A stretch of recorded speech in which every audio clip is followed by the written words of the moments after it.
here on present political situation and relevance of Modi's leadership. We also have the presence of Shri K. Raghavendra Rao, President, A. Shyam Rao Foundation and Srinivas Group of Colleges, and also Shri Chakravarti Sulibale, Mentor, Namo Brigade. Shri Chakravarti Sulibale to escort the chief guest on the stage.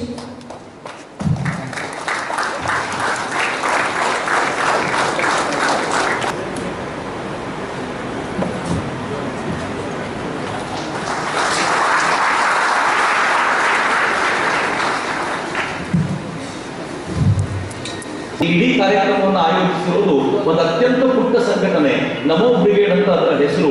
ಈ ನಮೋ brigade ಹುಟ್ಟಿದ್ದು ಮಂಗಳೂರಿನಲ್ಲಿ ಅನ್ನೋದು ಹೆಮ್ಮೆಯ ಸಂಗತಿ. ಇವತ್ತು ನಮೋ brigade ಮಂಗಳೂರಿನಲ್ಲಿ ಹುಟ್ಟಿರುವಂತಹ ಈ ನಮೋ brigade ರಾಜ್ಯಕ್ಕಲ್ಲದೆ ಪಕ್ಕದ ರಾಜ್ಯಗಳಿಗೂ ಕೂಡ ಹಬ್ಬಿದೆ.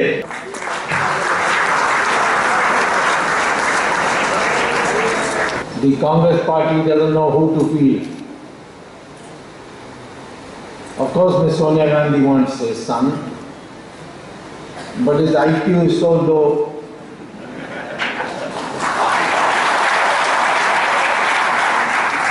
that I've given him the nickname of Buddhu.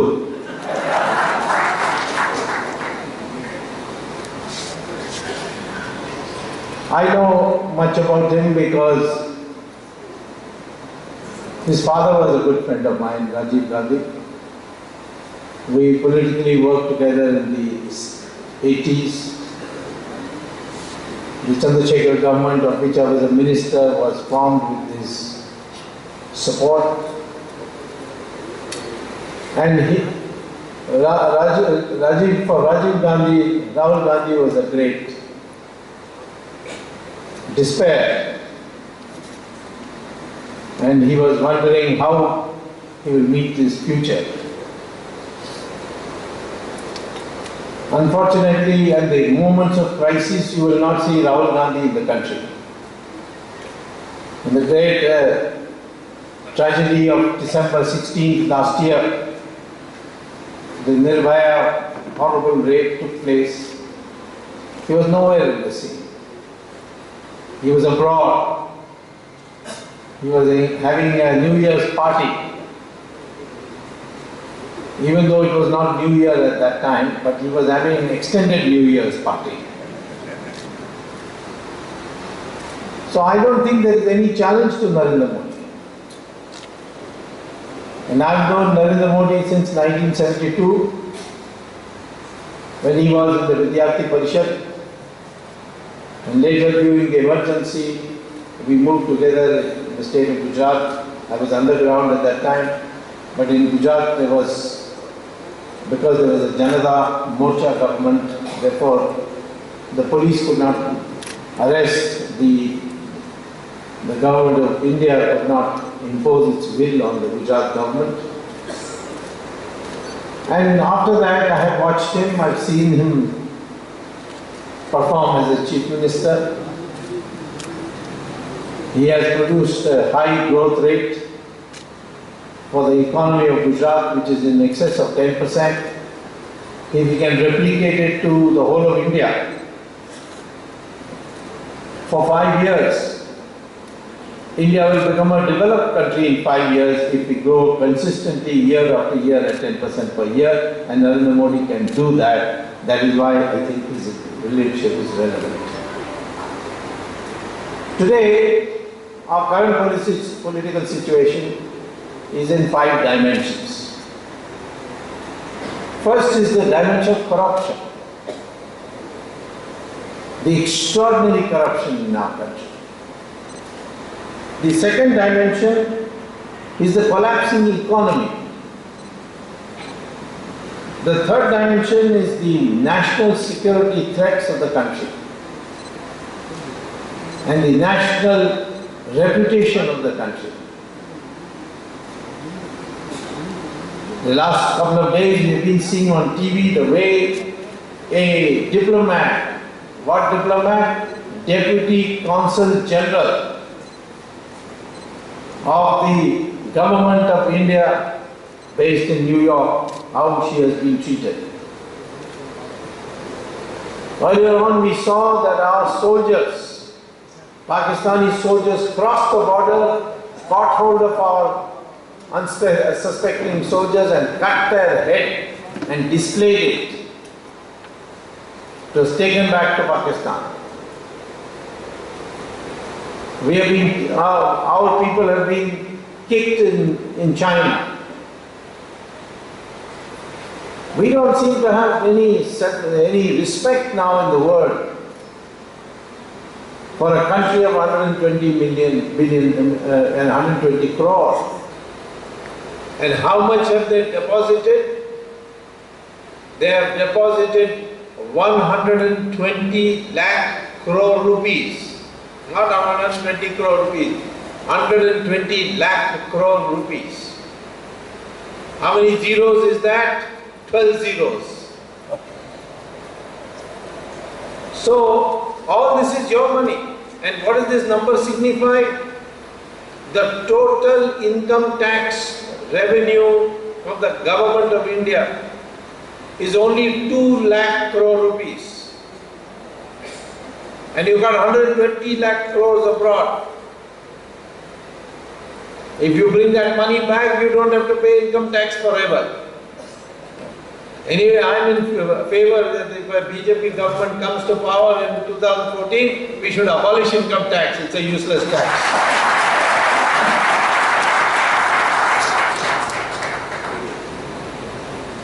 This corruption is having a huge impact on our economy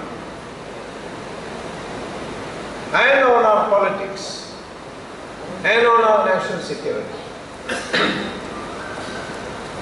For example, on the economy, what happens to this black money? Some of it is sent abroad. Some of it is kept here and spent on land, in purchase of land, in building beautiful houses, equipping the house with Italian marble. It's now the fashion. If you have Italian leadership, you should have Italian marble also. And the prices of land and houses are soaring. Whether the economy is coming down or going up, the prices of land and residential construction is always soaring because of this black money.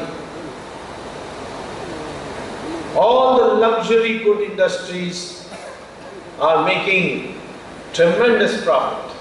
It's market in luxury goods, so naturally the profits of luxury goods are going up. That's why the investment is running there. Land prices are going up because black money is going there. So it is distorting your investment priorities.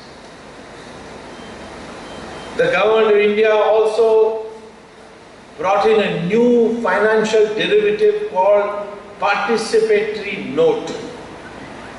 Every newspaper is afraid to write about it. Because if you write about it, people will raise voices. And that they don't want, because big people are purchasing what is called as a participatory note. What is a participatory note? I take my money through Dubai, through the Hawala, send it to Switzerland. There I withdraw the money in dollars. I put it in a sack, take it to Morgan Stanley or US Fidelity Investments, the counter, and put this sack of dollars and say, give me participatory note and here is my Indian passport. Why Indian passport you have to show? Because no other country in the world permits participatory notes. Only India does. So they give you a piece of paper, suppose you put $10 million, they'll give you a piece of paper in which only $10 million is written. No serial number, no name. And that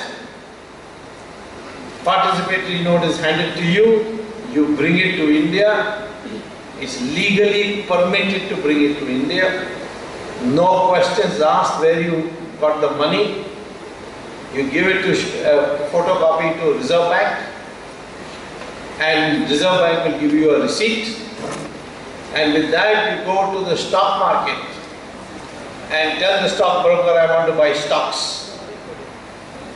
Millions and millions of billions of dollars have come through participatory note. They have money going out and coming back. It is your money which is coming back. They say foreign investment is increased. No. The flow, round trip of the black money is increased. And you put in stock market shoots up. And you sell, and the profit you make the difference. You take that money to the Reserve Bank and you tell the Reserve Bank that I have earned this through participatory notes.